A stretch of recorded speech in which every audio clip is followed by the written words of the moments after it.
Minister, public transport still remains very much non-existent in many parts of rural Ireland, and we are still seeing the loss of services. Last summer we saw the Dublin-Galway 20x20 bus taken away, particularly impacting the likes of Aughrim and especially Ballinasloe in East Galway, and that very much flies in the face of the green agenda and encouraging people to get out of their cars and take public transport while services are still being lost.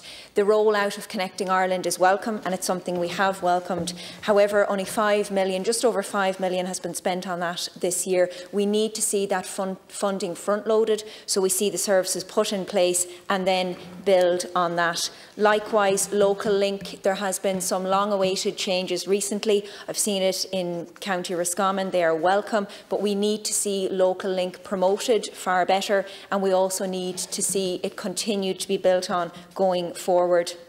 I want to mention rail services that are currently in place, because in a lot of cases they are totally inadequate. There are very rarely enough carriages on to meet demand, and again, if we're encouraging people out of their cars to take the trains, particularly to commute, if there are no seats, then that should not be encouraged. Timetables also need to be looked at, and Irish Rail will say this time and time again. We need to look at increased capacity. We need to ensure that we meet demand, and there is a particular issue with capacity on the Westport to Dublin line. There are never enough carriages, and you are leaving people standing or sitting in doorways. It shouldn't happen. It is quite incredible that wheelchair users still to this day have to give that 24-hour notice period to get on a train. That is wrong, and it shouldn't happen, and it just shows how far we have to go in relation to disability services when it comes to transport in this state.